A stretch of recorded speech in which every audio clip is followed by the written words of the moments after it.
Oke, Assalamualaikum warahmatullahi wabarakatuh. Selamat malam ya.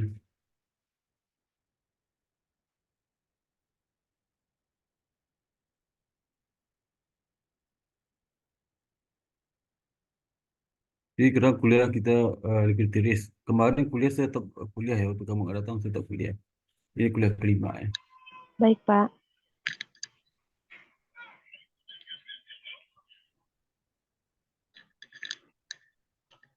Jadi liquidity risk itu risiko yang timbul karena perbankan itu mengalami kesulitan keuangan dalam memenuhi kewajiban jangka pendek ya. Jadi penyebab penyebab liquidity. Lu mau motor? Iya, mau sampai dulu sih ya, ya. Hmm. Kamu ini, Hah? Kamu belum mandi loh, 2 hari. Apa gini-gini? Iya. Jadi penyebab liquidity risk kemudian juga liquidity risk pada lembaga depository bank ya. Penyebab liquidity risk itu ada dua sisi ya. Pertama dari sisi hutang, yang kedua dari sisi aset ya. Nah, sebelum kita mulai lihat dari sisi itu, kita lihat bagaimana struktur aset sama struktur hutang pada perbankan ya. Di perbankan itu sebenarnya di sisi asetnya ada 4 kelompok aja ya. 4 aset yang utama. Pertama eh, cash ya. Total cash aset ya. Aset untuk cash. Seperti misalnya kalau di Indonesia cash ada di Bank Indonesia, giro Bank Indonesia, dan giro pada bank lain ya. Dan uang tunai cash. Kalau total security itu investment ya. Investasi pada sekuritas utang, sekuritas saham, investasi pada surat berharga lainnya. Dan loannya itu kredit diberikan. Kemudian aktiva lainnya seperti aktiva tetap, gedung, tanah, dan sebagainya. Ya, tetap lainnya. Nah, aktiva produktif itu tiga itu. Eh, Pertama, penempatan pada bank lain, sekuritas, saham, seperti sekuritas utang, saham, dan lainnya. Dan ketiga, total loan kredit diberikan. Nah, kalau kita lihat strukturnya, sebagian besar aset bank itu ada di kredit diberikan loan atau total loan. Jadi loan itu kredit yang diberikan. Misal kalau penyaluran kredit di perbankan itu namanya kredit ya. Nah itu sebagian besar asetnya ada di total loan itu, di loan itu, ya. Dan 66,82%. Kemudian di sisi utang, sebagian besar utang itu di deposit dana pihak ketiga. Kalau di sini contohnya 69,79 atau 70%. Kemudian total pinjaman pada bank lain, lembaga keuangan lainnya itu 21,02%. Untuk utang lain itu 9,19%. Total utangnya 579 dan sisanya itu ekuitas. Jadi kita lihat di sini itu komposisi ini ya, komposisi aset dan utang ya. Dan strukturnya juga ada di perbankan di nasional. Dan nasional itu ya sebagian besar ada di kredit diberikan kemudian kalau di segi Pak Fasifau utangnya itu udah sampai ketiga mungkin bisa. Nah, dari sisi utang ini likuiditas sisi utang itu di mana likuiditas itu muncul pada saat eh, nasabah itu menarik dananya di bank ini, sampai ketiga di sisi perbankan nama nasabah. Nah saat itu kalau terjadi penarikan dana itu bank harus standby likuiditas ya, standby likuiditas ya. Jadi eh, sehingga manajer depository itu atau manajer di perbankan itu harus dapat mengontrol posisi dari net deposit rate NDD ya. Dia menghitung rata-rata NDD. Lembaga keuangan dapat mengelola NDD-nya dengan dua cara. Itu pertama purchase liquidity management, yang kedua store liquidity management. Nah, cara B itu biasanya dilakukan oleh bank-bank tradisional seperti BPR, yang cara A itu bank-bank modern seperti Bank Umum Indonesia, Bank Komersial ya. Padahal likuiditas itu dipenuhi bukan dari menjual aset, hasil likuidnya, tapi nambah utang gitu. Nambah utang ya. Proses liquidity itu dia nambah utang. Kalau dia store liquidity, dia menjual aset nih. Atau mencairkan hasil liquidnya. Kemudian kita lihat proses liquidity management itu apa ya? Jadi proses liquidity management itu bank itu dalam memenuhi kewajiban likuiditasnya, ya likuiditas. Dia melakukan apa mencair dana di pasar uang, gitu. Seperti diterbitkan sertifikat deposito atau wesel atau obligasi, dapat dana di pasar uang, gitu. Jadi penggunaan NDD itu net deposit rate, selisih antara tabungan dengan penarikan. Jadi kalau tabungannya lebih kecil pada penarikan, berarti NDD-nya negatif. Kalau tabungannya banyak pada penarikan, berarti NDD positif. Yang perlu likuiditas kalau NDD-nya negatif. Jadi bank terus mempersiapkan likuiditasnya. Ya.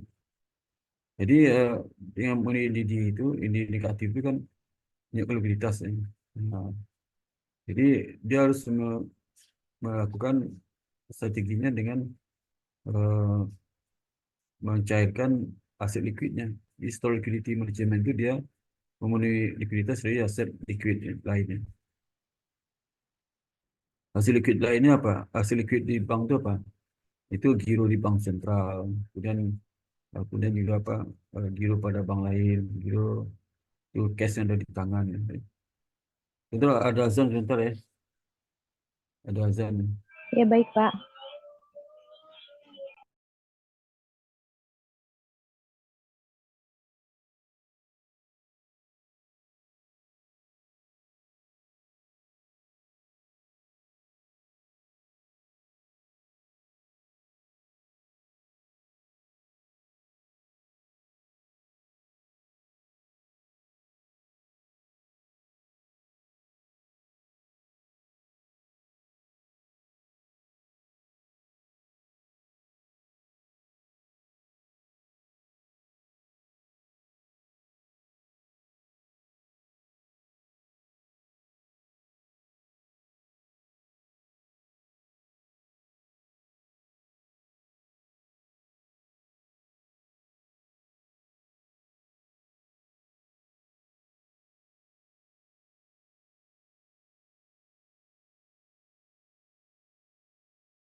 Oke, saya lanjutkan ya.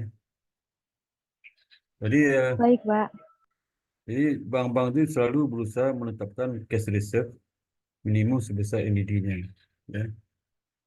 Jadi tambah dengan jumlah minimum cash yang ditetapkan oleh bank sentral. Jadi cash reserve-nya itu sama dengan kalau kita wajib minimum ya, itu sekitar 8% dari dana pihak ketiga, ditambah kemungkinan dia itu mengalami net deposit drain. Sehingga kalau dipakai apa cash reserve itu untuk NDD, dia bisa mesti memenuhi giro wajib minimumnya. Nah, bagaimana kriteria dari sisi aktiva ya? Jadi deposit drain yang dapat menyebabkan liquidity problem bagi ilmuwan keuangan itu masalah pencairan loan komitmen ya, atau kredit line debiturnya. Komitmen loan itu seperti misalnya kalau dia menyetujui kredit ya, nanti kan debiturnya akan mencarikan kredit itu kan, maka butuh dana liquid ya. Terus seperti yang kedua lah kredit line. Kredit line itu sama KMK revolving. KMK revolving itu kapan debitur butuh dia akan mencarikan kreditnya kan. Maka bank harus siap likuiditas untuk itu untuk memenuhi kebutuhan kredit line-nya itu.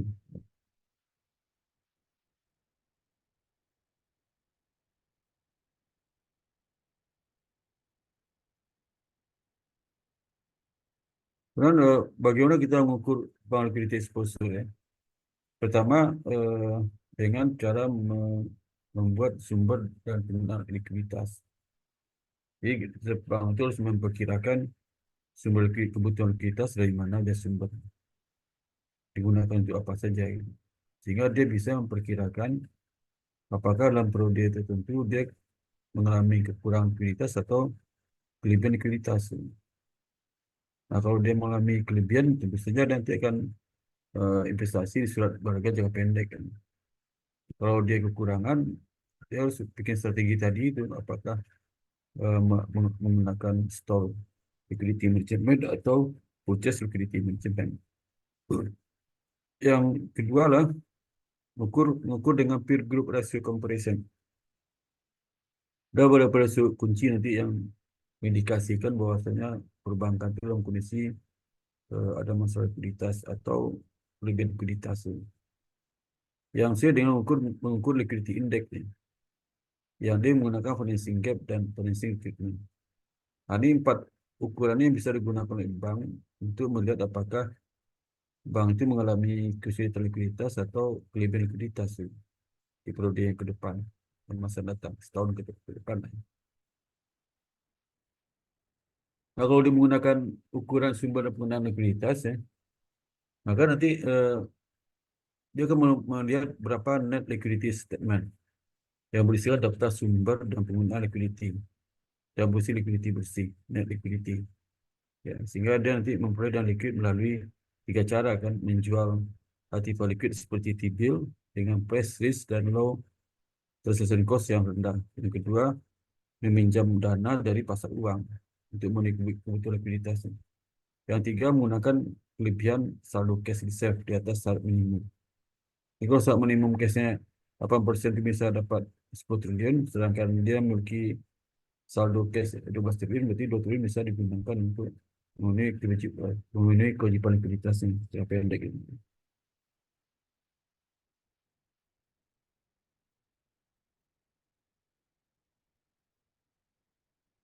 Yang kedua dengan menggunakan peer ratio comparison. Cara kedua. Nah ini cara kedua ini potensi liquidity exposure itulah membandingkan rasio kunci tertentu dari neraca dalam laporan keuangan perbankan itu. Seperti misal rasio loan to deposit ya, atau di sini disingkat dengan LDR. Ya. Di LDR bank itu apakah LDR-nya rendah atau tinggi? Gitu. Artinya jumlah loan dibandingkan dengan dana pihak ketiga. Kalau untuk rendah eh, juga menggambarkan kelebihan likuiditas ya. Kelebihan likuiditas maka pendapatan akan turun ya. Kalau tinggi maka kreditnya tidak semua diberi dengan pihak ketiga, ada dana lain yang memberi kredit itu. Ya. Kemudian borrow fund itu total aset. jumlah dana yang dipinjam terhadap total aset. Ya. Kemudian komitmen to lend to aset. Komitmen pinjamkan terhadap aset. Komitmen loan tadi itu berapa jumlah komitmen loan terhadap total aset. Dengan lembaga keuangan yang mempunyai akses dan lokasi yang sama. Itu dibandingkan. Rasio-rasio itu dibandingkan dengan pertama dengan rasio masa lalu, tahun-tahun sebelumnya. Yang kedua rasio dengan perusahaan-perusahaan yang ada sejenis di perbankan itu, yang sejenis yang selevel. Yang asetnya masih kelompok, apakah bank besar, bank kecil, bank menengah atau bank kecil. Nah, cara ketiga adalah liquidity index ya. Jadi mengukur likuiditas itu apakah dia mengalami masalah likuiditas atau kelebihan likuiditas. Maka diukur dengan liquidity index. Liquidity index itu sebenarnya dikembangkan oleh Jim Pierce, Jim Pierce, Pierce yang di Federal Reserve itu Bank Sentralnya Amerika. Indeks ini mengukur potensi kerugian yang dapat diterima lembaga keuangan dari penjualan tiba-tiba, penjualan mendadak gitu. Jadi yang tiba-tiba itu harusnya dia bisa jatuh tempo akhir bulan, tapi sekarang udah dijual gitu. Bisa dengan demikian harga pasti turun ya. Dibandingkan kalau dia dicairkan pada saat jatuh temponya gitu. Jadi nanti ada dua harga. Itu pertama harga eh, fair sales asset PI ya, dengan harga pasar wajar P, P bintang I itu, harga pasar wajar ya. Jadi PI itu harga dijual sekarang, harga mendadak itu. Harga sekarang berapa dibandingkan harga pasar wajar. Nah biasanya indeks ini pasti di bawah satu ya, jarang di atas satu. Di atas satu berarti kan harga sekarang lebih tinggi pada harga tempo. Itu kan nggak mungkin ya. Berarti rasio pasti di bawah satu. Jadi kalau rasio itu menunjukkan semakin tinggi mendekati satu, berarti likuiditasnya bagus ya. Tapi kalau angkanya mendekati nol, menuju nol, berarti likuiditas sudah masalah itu.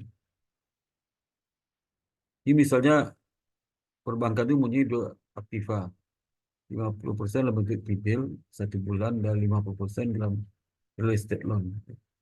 Jadi T-bill sama real estate.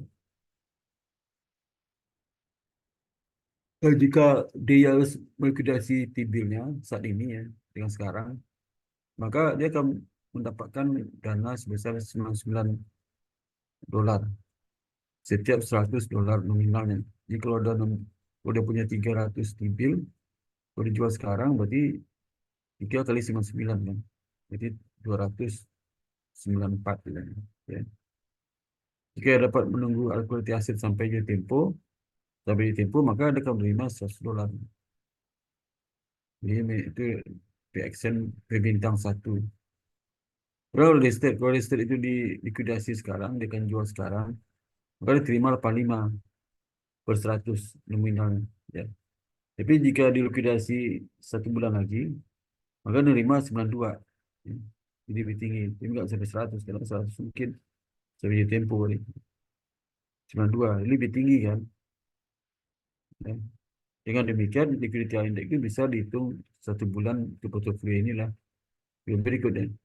Jadi I dikali dengan sama dengan porsi porsi dari dari ini dari pertama itu apa T-bill, porsi T-bill, total T-bill ya.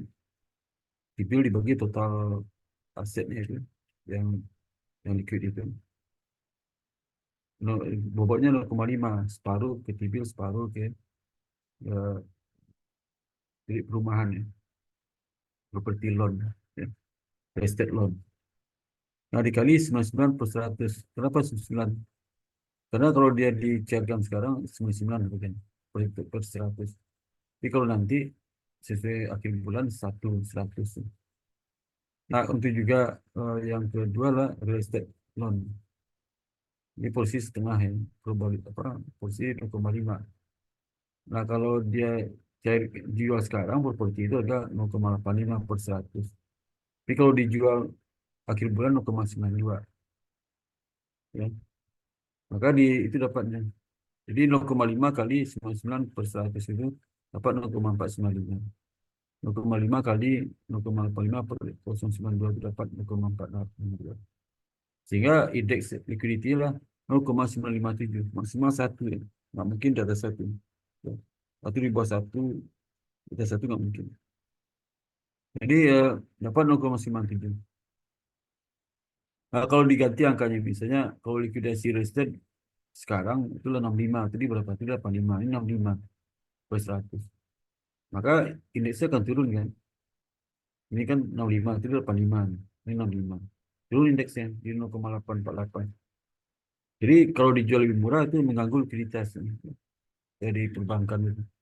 Tapi kalau jual sekarang lebih tinggi pada dijual yang lain ya, kan indeksnya apa naik.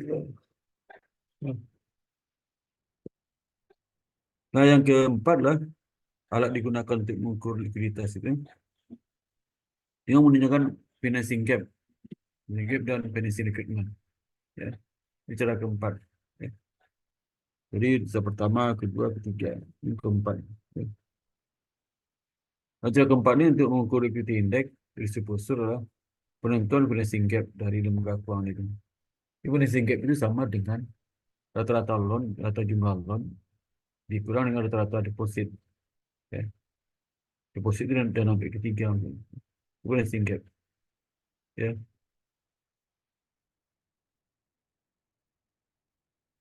Berapa rata-rata kredit diberikan dikurang dengan rata-rata deposit.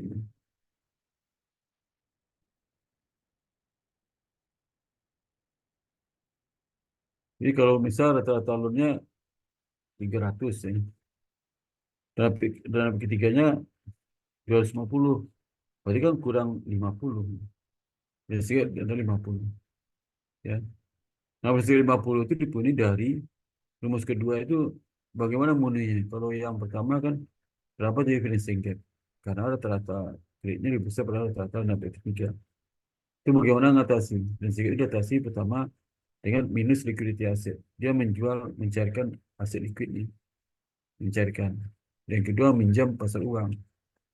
Ya, jadi makna persamaan kedua itu beda. Pertama itu timbulnya gap itu dari mana?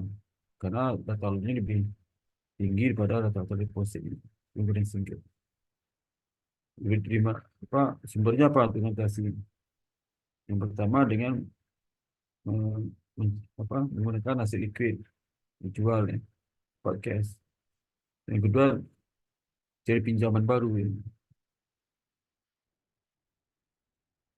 Nah, financing gap tadi ini yang sumber ini, yang sumber dari mana gitu. Financing gap itu sumber keuangan di mana gitu. Nah, itu nanti yang ini tarik lagi kanan dari liquidity asset itu kan berarti kan plus ini. Jadi financing gap ditambah liquidity asset. Apa financing recruitment, borrowing fund. Ya. Jadi yang terlihat di sini implikasi liquidity dan manajerial dari financing recruitment. Jadi financial asing tambah liquidity asset. Jika skor deposit dan loannya sebagaimana jumlah liquidity asset menentukan kebutuhan pinjaman atau pembelian dana. Jadi financing gap itu bisa pilih dari melakukan pencairan aset liquid. Yang kedua dengan pinjaman pasar uang. Ya. Ini contoh misalnya.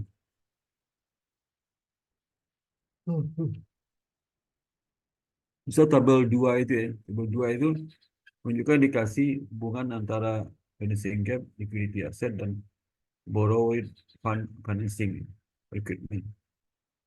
Ini ada asetnya kredit diberikan 25, hasil liquid 5. Jadi total asetnya 30.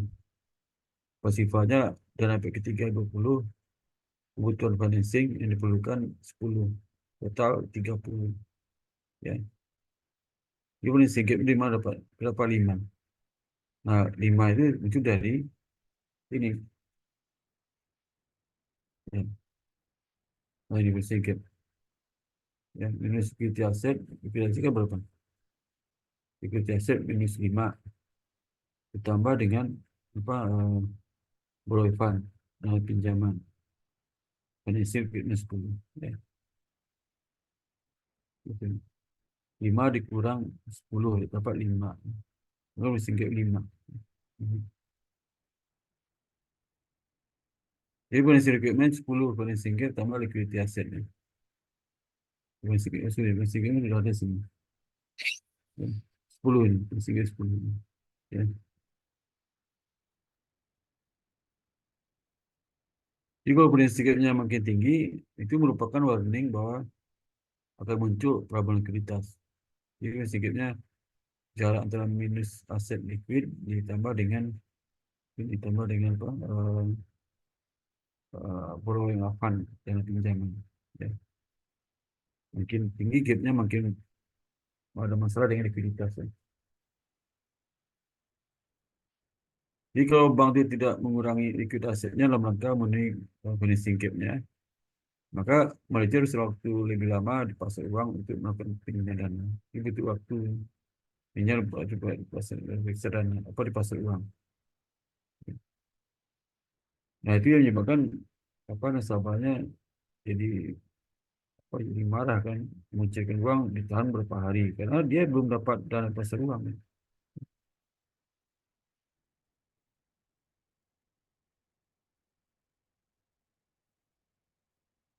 Kalau itu terjadi maka nasabah-nasabah yang pintar itu pasti dia yang menaikkan kredit risk sehingga berdapat kenaikan cost of fund bagi akun tersebut. Kemungkinan solvensi juga tinggi kan, karena dia kurang prinsip itu tinggi kan. Demikian tinggi prinsip itu bahaya. Kalau dia sekali nggak bisa memiliki kehidupan liquidnya, nasabah kan lari itu, jadi rasa.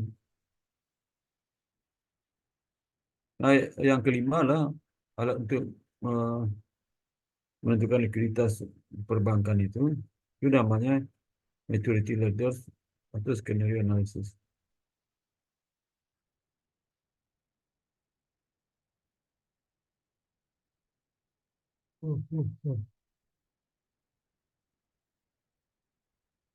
Boleh ngantuk di sini.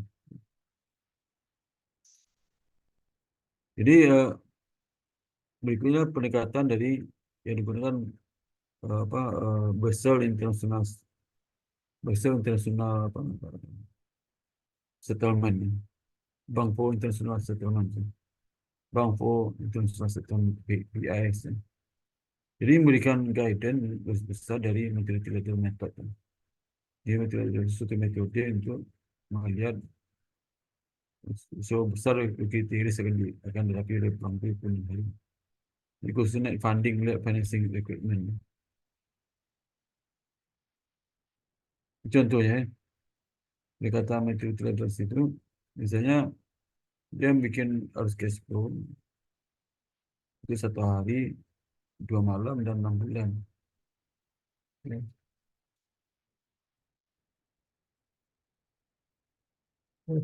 Ya.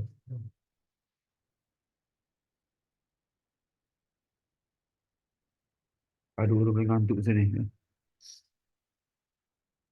Jadi pertama lihat proyeksi cash flow per 1 hari. Ya. Jadi cash flow ini cash masuk ya 54, cash keluarnya adalah 4 ya 4. Berarti dia masih ada ya, apa, tambahan dana 50 ya 50. Sehingga eh, kalau funding requirement dibutuhkan 4 ya. Ya. Maka kumulatif funding requirement adalah 4. Ya. 4.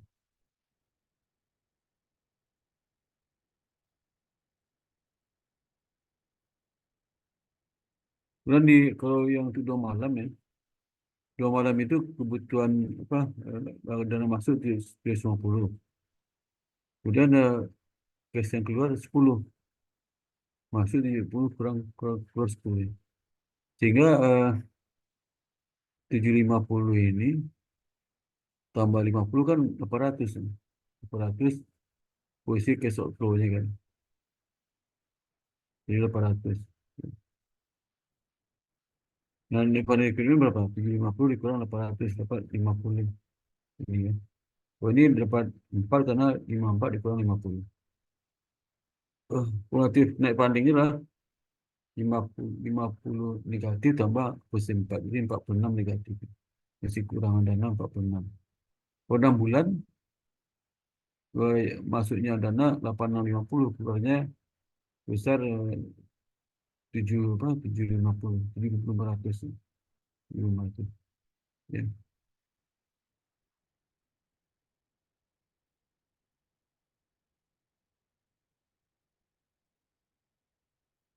Uh, uh, uh. Wah, wah.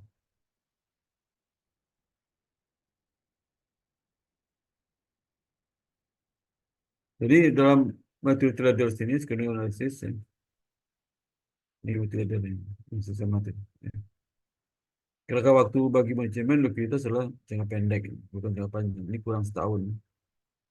Nah, IAS ini merekomendasikan kerangka waktu ini dalam waktu kurun 5 hari. Ya. Yang kedua, dengan pengolahan kecukupan likuiditas, perlu disajikan beberapa skenario. Memang skenario itu wajib analisis.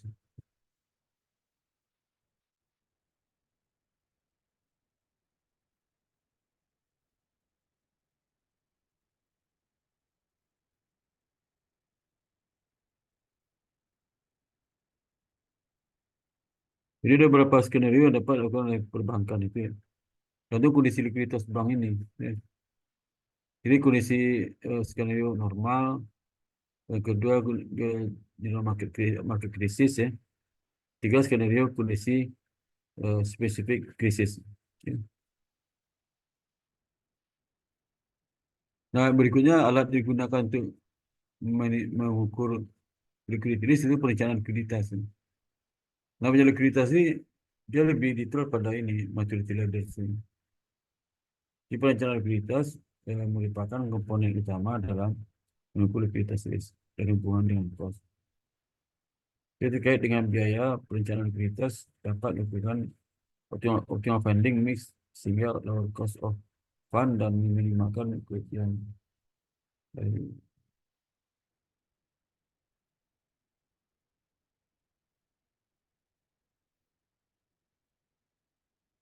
aduh.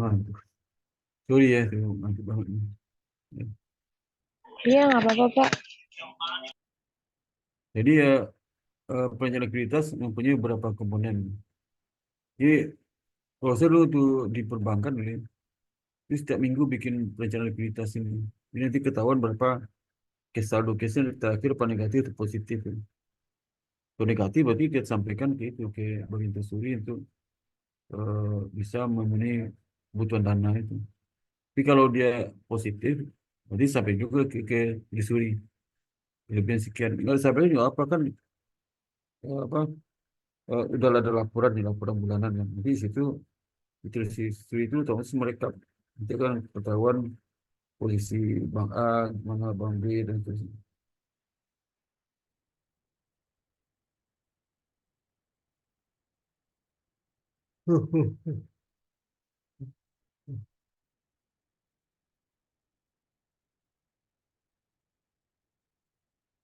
Jadi nanti punya likuiditas mempunyai beberapa komponen.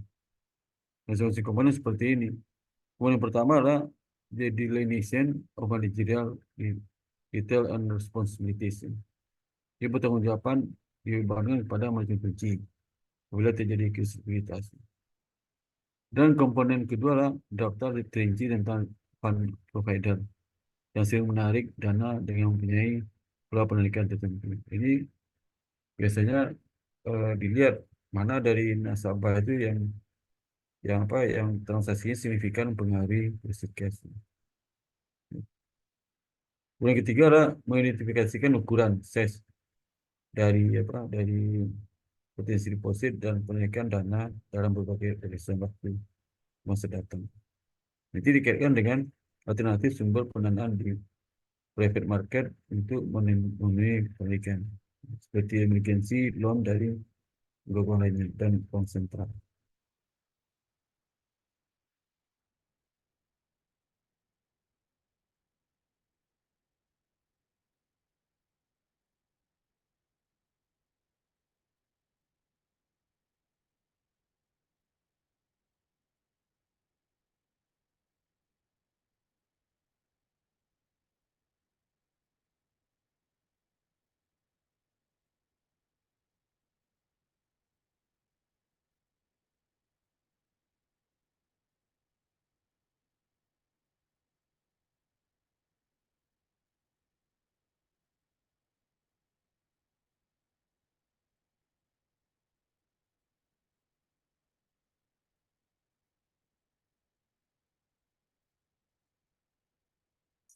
Lalu, nah kemudian keempat lah merencanakan penetapan batas internal masing-masing pinjaman subsidi dan cabang dikaitkan dengan bond untuk risk premium yang dapat diterima untuk pembayaran di masing-masing pasar. Nah, apa kaitan liquidity risk, unexpected deposit drain, dan bank run? Perusahaan kondisi normal dan terkait dengan arah perencanaan manajemen yang lebih cepat, maka net deposit withdrawal atau mengexercise loan commitment merupakan loan likuiditas yang signifikan bagi bank. Karena ini menyebabkan ketersediaan dana pinjaman atau kelebihan cash reserve itu cukup untuk mengantisipasi kebutuhan.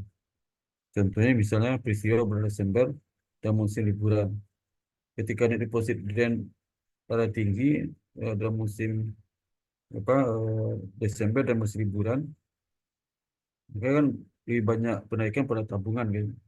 Maka negatif net deposit drainnya negatif. Maka bank mengantisipasi dampak susunan ini dengan memegang jumlah kas yang lebih besar dari kelebihan cash reserve. Dia minjam lebih dari kebutuhan normal di pasar uang. Nah sekarang kebanyakan kebutuhan cash itu lebih luas kan namanya cakupannya. Di mana aja sudah berada bisa mengambil uang tunai. Dan, dan sebagian besar banyak nasabah bank itu transaksinya transaksi elektronik kan. Bisa melalui kris kan. Jadi nggak butuh amat uang tunai. Ya.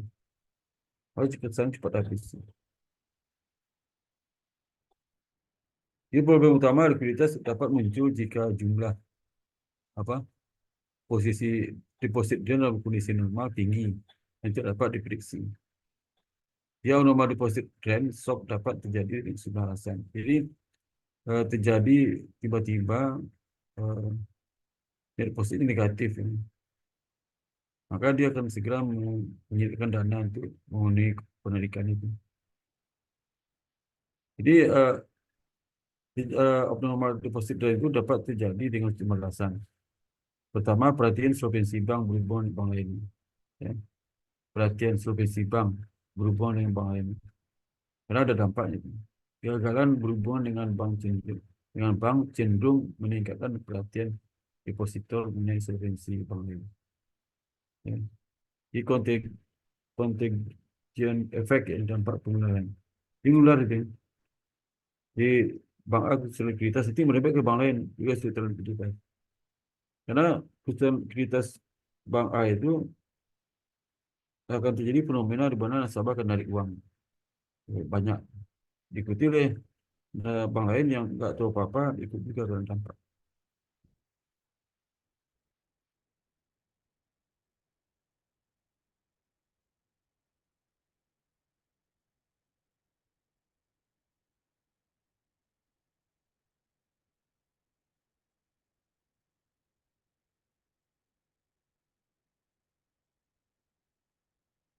Kalau berubah tiba-tiba dalam referensi investor ini holding non-bank financial asset. Berarti investor tiba-tiba tidak jadi menitip dana di bank itu. Dipakai untuk beli T-bill ya. Tadi kan mau disimpan di bank itu berubah ya. Perubahan itu menyebabkan terjadi net deposit drain negatif ya. Jadi apabila dana 50 juta dengan saldo deposito 60 juta dari 60 nasabah masing-masing 1 juta, maka akan terjadi likuidasi 10 nasabah tidak mendapatkan kembali dana. Jadi kalau saya likuidasi, kalau dia punya dana 50, dapat ketiga 60. Kalau semua dapat ketiga itu mencairkan uangnya kan ada 10 nasabah tidak bisa mencairkan dananya.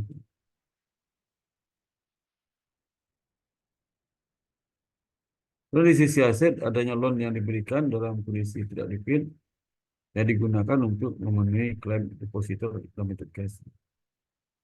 Cara dengan memberikan diskon yang besar dari nominal loannya kepada debitur tersebut. Nah, bila bank itu melikuidasi aset jangka panjangnya untuk memenuhi klaim deposito, memenuhi likuiditas, maka akan menimbulkan solvency problem dan lembaga keuangan itu bisa tutup operasional.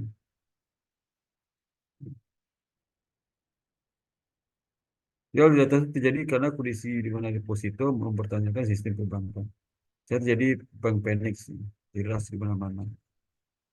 Karena bank itu tidak siap dananya, sehingga ada banyak penyebab karena isu, karena memang kinerja bank itu jelek. Ya. Kita ada bank itu tapi nggak diumumkan ya, di cut, ya. Nah, bagaimana untuk mengatasi itulah? Nah, kalau di Indonesia ada lembaga penjamin. Kalau seandainya bank itu insolvent, tidak bisa memenuhi kewajiban likuiditasnya, jadi nasabah ingin tarik dananya, maka nanti yang mengatasi itu lembaga insuran ini, deposit insuran itu. Di Indonesia namanya LPS, Lembaga Penjaminan Simpanan LPS. Tapi kan nggak semuanya dijamin kan. Kalau tabungannya atas berapa miliar, itu nggak dijamin.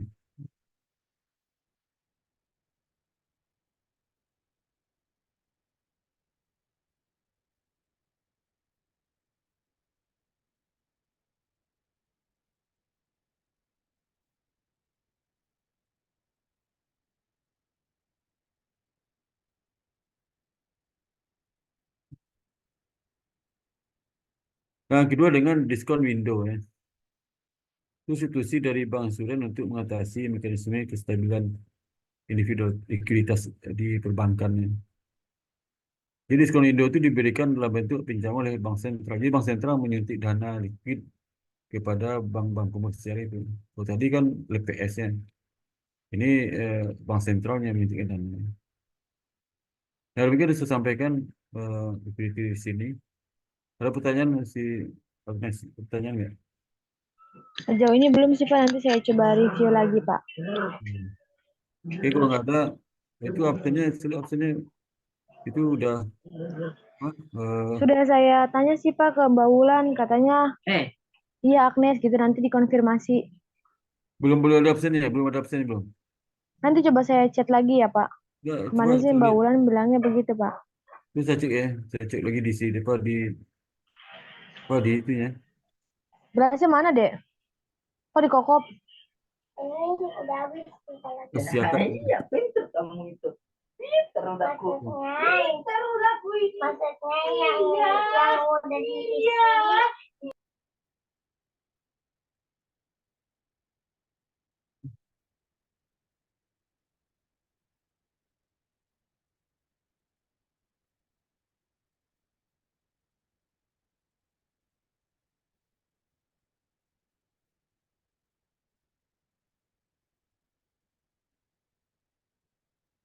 Ini nggak apa, nggak ada juga disekat, nggak ada absennya.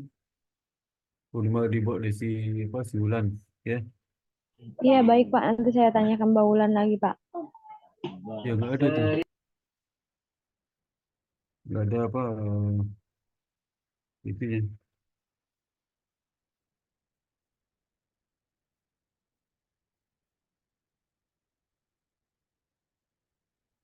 Oke, kita foto dulu ya untuk bukti bahwa kamu hadir hari ini, ya.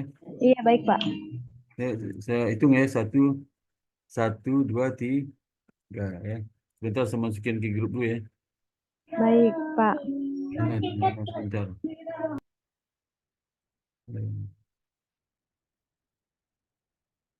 Oke, nanti saya masukin ke grup ya. Atau Baik ke Pak, siap. atau kamu yang saya kirim kamu ya sebentar ya. Iya boleh ke saya Pak. Oh, lagi loading nih. WhatsApp di laptop saya lagi loading. Baik Oke, Pak. nanti saya kirim ya. Baik. Oke, demikian sampaikan. Assalamualaikum warahmatullahi wabarakatuh. Ya, terima kasih Pak. Sampai ketemu Assalamualaikum. hari Rabu besok ya. Baik Pak. Ya, linknya sama tuh, masih link itu juga. Ya, Baik Pak. Terima ya, kasih ya ya, terima Pak. kasih Mas. Sampai ketemu Rabu depan, Rabu besok ini. Jumat kita nggak ada ya, karena Jumat saya perjalanan mudik ya. Halo?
Dalam praktek sampai Mahkamah Agung, agar audit dari ahli digital forensik memenuhi syarat, diperlukan berbagai persyaratan.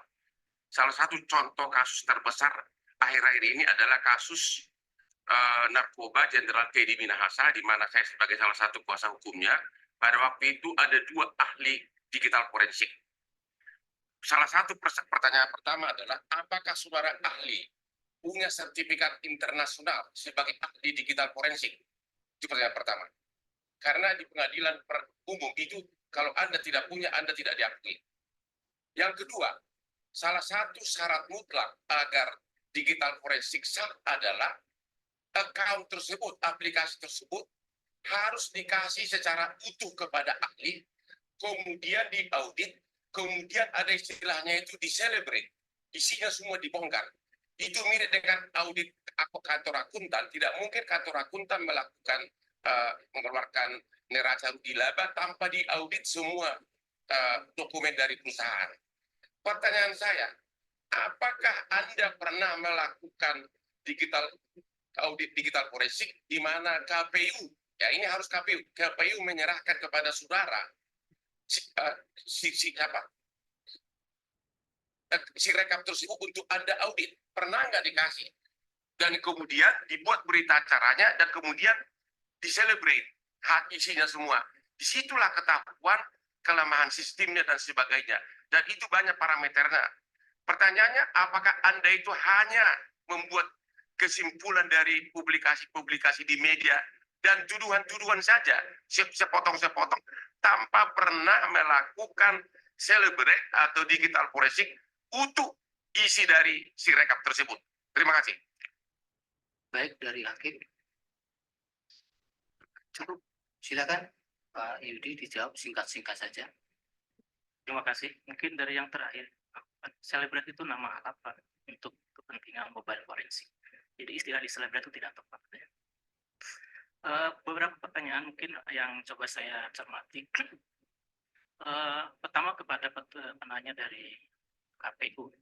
Jadi tadi yang saya sampaikan itu memang sumber datanya itu adalah dari file yang disampaikan kepada partainya. Nah, kami mencoba untuk melakukan query, melakukan pengecekan. Ya. Memang tidak melakukan apa yang disebut dengan pengecekan berjenjang. Jadi dalam prinsip kami, karena sudah terdigitalisasi semua mekanisme, seharusnya hal-hal semacam itu tidak lagi terjadi. Ya. Jadi berkaitan dengan DPT tadi. Ya. Jadi kami mencoba melakukan analisis itu berdasarkan file yang disampaikan kepada partai, kemudian kita coba lakukan searching, filtering berkaitan dengan beberapa field ya, dan kemudian ketemulah angka seperti itu. Jadi memang tidak melakukan verifikasi secara faktual. Ya. Kemudian yang terkait dengan sekali lagi mungkin kembali ke Pak Hotman ya. Jadi yang saya sampaikan itu adalah pola pikirnya Pak, pola pikir digital forensik. Ya. Jadi kami dalam paparan ini tidak menyatakan bahwa kami melakukan aktivitas digital forensik. Karena memang kalau digital forensik secara resmi itu harus ada request, harus ada banyak prosedural. Ya. Nah yang kita lakukan itu adalah berdasarkan data dan fakta yang ada. Ya. Kami tadi menampilkan suatu dari mana seperti itu? Dari yang terpublikasi sebenarnya. Siapapun bisa sebenarnya. Karena itu bisa didapatkan secara langsung di dalam publik ya. Orang-orang IT saya kira mengerti betul apa yang disebut dengan web scraping, apa yang disebut dengan JSON ya, itu hal yang sudah biasa dilakukan. Jadi secara prinsip kita tidak melakukan digital forensik ya. Dan kalau berkaitan dengan kompetensi, alhamdulillah saya sudah hampir 20 tahun bergelut dalam dunia digital forensik, punya S2 digital forensik, S3 pun juga digital forensik. Kalau untuk masalah sertifikasi dulu pernah mengikuti beberapa sertifikasi. Terima kasih. Kemudian berkaitan dengan dari Bang Refli dan Pak Bambang mengenai kapan mulai terdeteksi angka itu.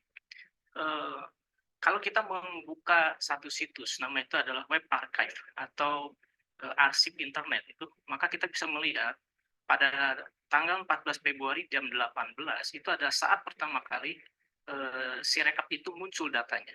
Jadi dalam WIB itu kurang sekitar jam 18.30. Nah, angka yang muncul itu sudah di angka 57, kalau tidak salah ya, 20 sekian untuk 01, 57 untuk 02, kemudian 03 pun ada yang lain. Nah, angka ini tidak banyak berubah.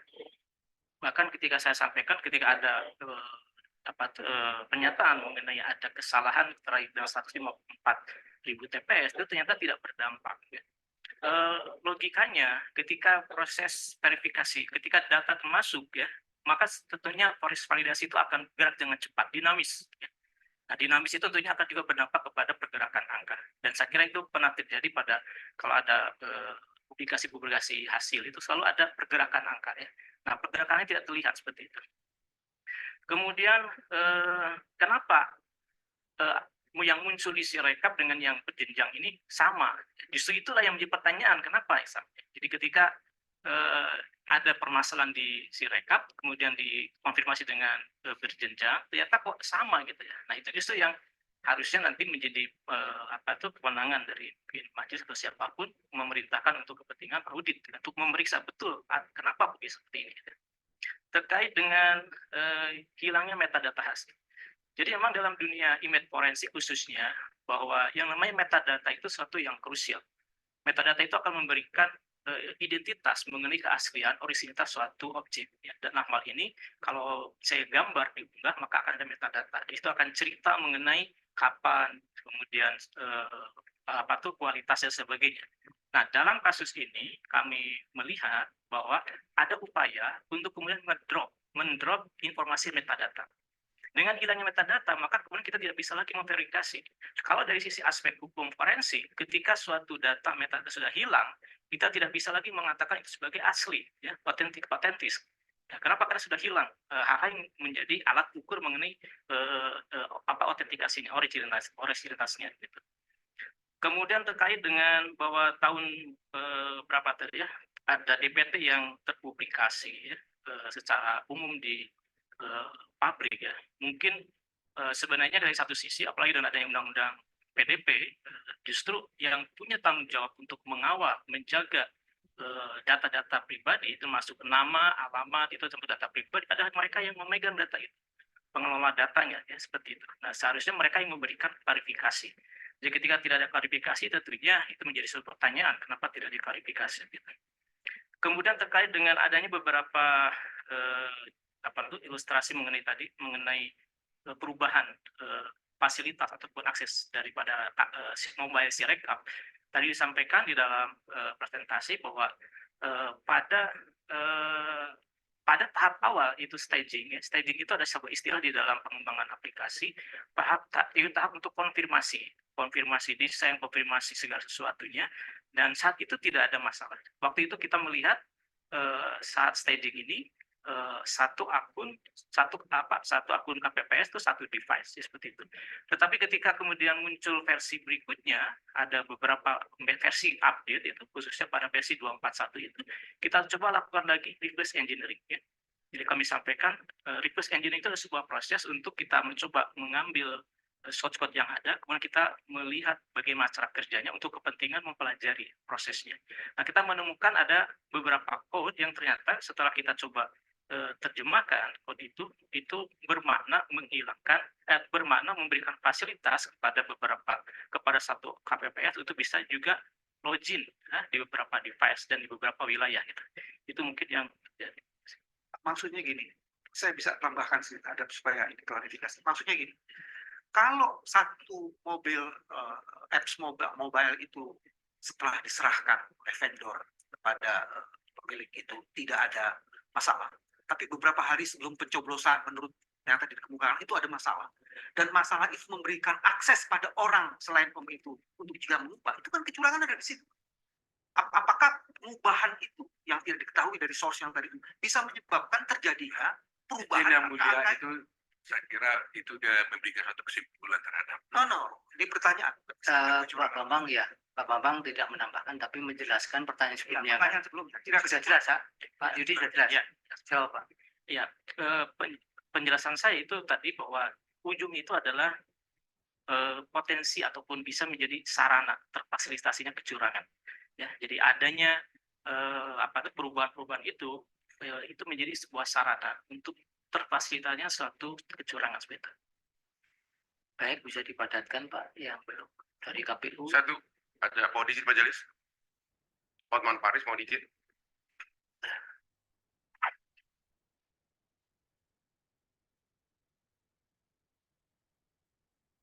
Lalu, kami membuat pengiriman jadi lebih cepat dan mudah. Siap menjadi partner yang bisa diandalkan untuk setiap kebutuhan pengiriman kami. Semua jadi lebih mudah, kami siap mengirimkan barang. Assalamualaikum warahmatullahi wabarakatuh. Yang saya hormati Ketua Komisi 6 beserta anggota Komisi 6 yang saya hormati Menteri Investasi, Kepala BKPM Pak Bahlil. Jadi Pak, saya ini mau tanya dulu. Interaksi dulu ya Pak ya. Sebentar ya. Pak, itu proyek PI Pupuk Indonesia.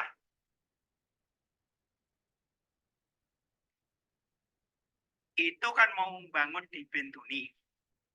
Terus mau dipindah ke Fak-Fak, tanah kelahirannya Pak Bahlil kan gitu. Jadi benar nggak Pak itu Pak? Masalah ini alhamdulillah teman-teman kan jadi lagi 5 tahun kan Mas bisa monitor gitu. Dijawab dulu. Saya jelaskan singkat atau butuh penjelasan? Singkat, padat, terpercaya. Jadi menyangkut dengan pembangunan pupuk Kaltim, pabrik pupuk Kaltim yang ada di Papua. Awalnya itu adalah dilakukan di Bentuni. Setelah dicek, draft untuk kedangkalannya itu hanya kurang lebih sekitar 7-8 meter kedalaman. Maka disyaratkan untuk harus mencari lahan yang minimal 14 meter. Di Bentuni kalau dibangun, itu harus bangun kurang lebih sekitar, menurut Pupuk Indonesia, karena yang mengetahui secara teknis itu adalah tim FS dari Indonesia. Ini penjelasan mereka ke saya. Itu kurang lebih sekitar hampir 2 kilo jadinya. Maka kemudian dicarilah lahan alternatif. Dan yang kedua, alternatif yang paling dekat itu adalah di Fakfak. Maka dapatlah itu di Fakfak. Yang kedua, gas yang diambil itu adalah gas dari Genting Oil. Yang sumbernya sebagian itu ada di Fakfak. Diputuskanlah lewat rapat antara Pupuk Indonesia dan Pupuk Kaltim, kemudian Menteri SDM dan kami, waktu itu Menteri BUMN, yang penting FS-nya dan ERR-nya masuk, maka diputuskanlah di Fakfak. Itu Pak, ilmu yang mulia. Terima kasih. Oke, terima kasih Pak Balil ya. Jadi begini Pak, hitungan ya. Hitungan semenjak Pak Arifin Tasrif jadi direktur pupuk, itu membangun pupuk di daerah sana itu FS-nya itu tidak masuk. Jadi kan harus cari alternatif. Kan begitu Pak. Sebetulnya kan kalau kita ini kan gas itu kan bisa dibuat industri dulu di sana. Tidak dibuat untuk pupuk aja. Apalagi pupuknya yang dibangun urea.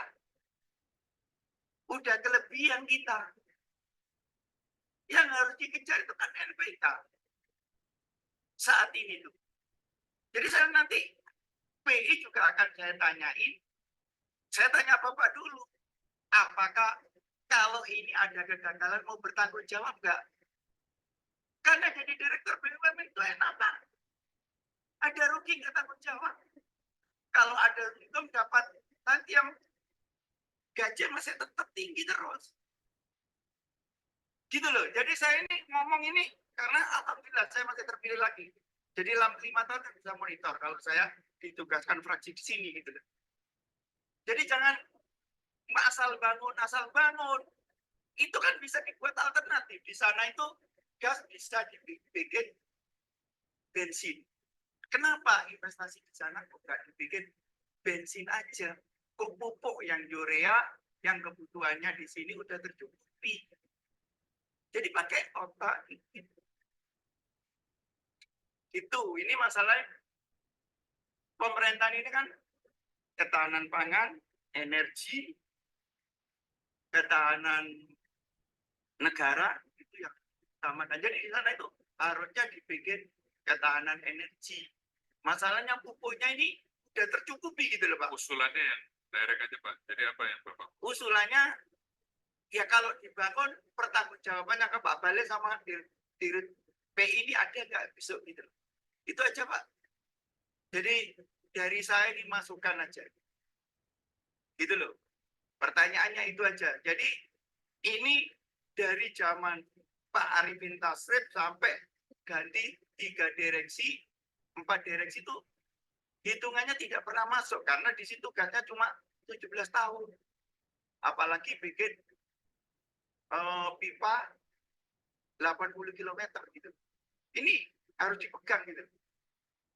Itu aja dari saya Pak Ketua, karena ini mau FGD. Jadi itu dari saya. Wassalamualaikum warahmatullahi wabarakatuh. Salam. Baik Pak Tommy.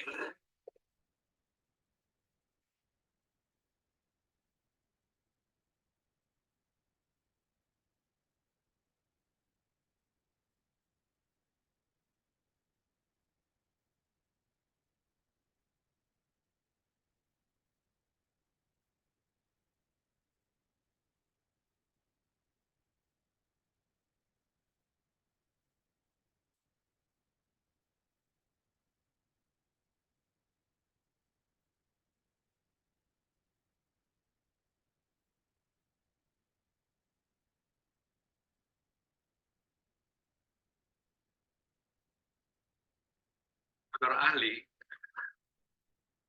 kita tahu bahwa bansos ini kan merupakan suatu keputusan berarti dibuat berdasarkan keputusan pemerintah dan DPR sehingga ada undang-undang tentang itu. Sebagai undang-undang, tentunya ini dibicarakan baik oleh pemerintah, di DPR, dan di DPR itu di sana semua ada fraksi-fraksi, semua partai-partai ada di sana. Baik PDIP, baik PKS, Demokrat, semua partai ada di sana. Diputuskanlah tentang adanya bansos ini. Kemudian tentunya sebagai keputusan dan sebagai undang-undang, tentunya pemerintah. Assalamualaikum warahmatullahi wabarakatuh. Terima kasih pimpinan, Pak Menteri dan seluruh jajaran. Pertama, marhaban ya Ramadan. Rabbana taqabbal minna siyamana innaka antas samiul alim. Yang kedua, kami mengapresiasi Pak Menteri atas kinerja keuangannya di tengah situasi politik setahun terakhir yang tidak baik-baik saja, tapi BUMN bisa terus bertumbuh. Yang ketiga, kami senang melihat Pak Menteri dan jajaran tambah seger, Pak. Kalau Bapak lihat para anggota kita ini makin kering kerontang karena 6 bulan terakhir di Dapil ternyata rakyat semakin cerdas. Maka kami berharap betul ke depan BUMN bisa lebih kolaboratif dengan kami, dengan mitra kerjanya, bukan hanya dengan oknum-oknum tertentu, karena kami semua di sini ini ya alhamdulillah bisa melewati lubang jarum itu. Tapi banyak kawan kami yang mereka setiap hari rajin ke tempat ini, tapi juga tidak jadi karena rakyat sekarang semakin cerdas. Kalau kita tidak kolaboratif, maka kita akan tergilas oleh situasi itu, Pak. Namun demikian dengan pencapaian Pak Menteri tadi yang luar biasa, ada beberapa hal yang ingin kami berikan masukan dalam rangka tentu kecintaan kami terhadap BUMN, Pak. Yang pertama, walaupun berbeda kubu, tapi kami sangat mengapresiasi atas apa yang dilakukan Pak Prabowo dalam upaya untuk memperbaiki BUMN. Bagaimana saat itu ketika kampanye di bulan Januari tahun 2024, beliau mengkritik keras BUMN, beliau melihat bahwa manajemen di BUMN itu malas-malasan katanya. Beliau juga mengatakan bahwa BUMN ini hanya mengandalkan proteksi pemerintah. Kemudian beliau juga mengatakan di kesempatan yang lain, di bulan yang sama, di bulan Januari, beliau mengatakan bahwa BUMN ini ketika diberikan privilege untuk mengerjakan proyek-proyek pemerintah, mematok harga yang tinggi. Bahkan bekerjanya terkadang molor dan banyak lagi kritik yang lainnya. Nah, kemudian kalau saya cocokkan dengan presentasi Pak Menteri tadi di halaman kedua, juga demikian. Jadi kalau kita lihat, amburadulnya pengelolaan BUMN terlihat dari usulan dan realisasi BUMN sepanjang tahun 2020 hingga tahun 2024 yang senilai 226,1 triliun yang Pak Menteri paparkan tadi. Maka artinya adalah setiap dividen yang diberikan oleh BUMN kepada negara, pada kenyataannya akan kembali ke BUMN melalui PMN yang diberikan kepada BUMN. Walaupun kita lihat kenyataannya banyak sekali termasuk karya-karya yang ada di sini, ketika sudah diberikan kucuran puluhan triliun dana dari PMN, tapi tetap saja hancur-hancuran. Begitu juga dengan Garuda Indonesia. Kemudian kalau kita lihat di bulan Maret baru-baru ini, Pak Prabowo juga mengkritik keras BUMN. Saya jadi heran, kenapa Pak Prabowo kembali mengkritik BUMN? Padahal di bulan ini pemilu sudah selesai. Padahal beliau tidak perlu lagi elektabilitas. Padahal beliau tidak perlu lagi mencari suara hati pemilih. Artinya apa? Artinya BUMN di mata Pak Prabowo benar-benar tidak baik. Shopee Big Ramadan Sale, promo puncak 1 April. Nantikan flash motor dan smartphone Rp1 spesial Shopee Live. Gratis ongkir Rp0. Shopee baru KKR 10M dan termurah di Shopee. Prabowo benar-benar tidak baik-baik saja begitu. Maka saya tidak bisa bayangkan ketika nanti misalnya tiba-tiba siapa tahu Pak Prabowo terpilih menjadi presiden, yang kemudian beliau melihat bahwa BUMN tidak baik, bahwa BUMN hanya jadi benalu bagi negara, bahwa BUMN hanya jadi lintah darat bagi bangsa kita, dan kemudian beliau membuarkan BUMN ini, maka tentu Pak Erick Thohir sebagai Menteri BUMN di periode 2019-2024 akan dicatat sebagai dalam sejarah bahwa sebagai Menteri BUMN terburuk di dalam sejarah itu. Begitu. Maka harapan kami ke depan harus diperbaikin, Pak. Di waktu yang singkat ini, ke depan harus dilakukan kerja-kerja taktis agar kemudian BUMN, mohon maaf kalau sekali lagi meminjam istilahnya Pak Prabowo, Pak Erick Thohir ini omon-omon aja, begitu. Jadi hanya kalau katanya anak muda seperti itu tadi. Nah, kemudian yang selanjutnya, soal target BUMN dalam Renstra tahun 2022-2024 sudah pasti tidak tercapai. Artinya, sekali lagi Pak Erick Thohir gagal total dalam memimpin BUMN periode 2019-2024. Saya ini sudah sering mengingatkan Menteri BUMN mengenai capaian Renstra.